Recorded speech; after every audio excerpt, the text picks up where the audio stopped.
ఎండల వల్ల పంట ఎండిందని ముఖ్యమంత్రి అంటాడు. బోర్ల కింద ఎండిపోతే మాకు బాధ్యత లేదని బాధ్యత రాహిత్యంతో ఇరిగేషన్ మంత్రి మాట్లాడతాడు. మేము రాష్ట్ర ప్రజల తరపున, రాష్ట్ర రైతుల తరపున ముఖ్యమంత్రిని, ప్రభుత్వాన్ని ఒకటే అడుగుతా ఉన్నాం.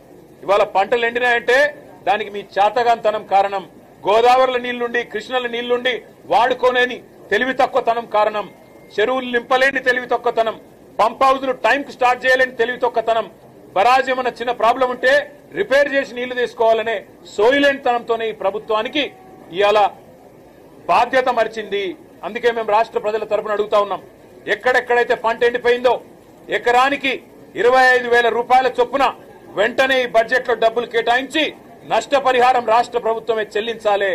రాష్ట్రంలో లక్షలాది ఎకరాల్లో పంట ఏదైతే ఎండుతుందో దానికి ఖచ్చితంగా ఈ ప్రభుత్వం రైతులకు క్షమాపణ చెప్పాలి.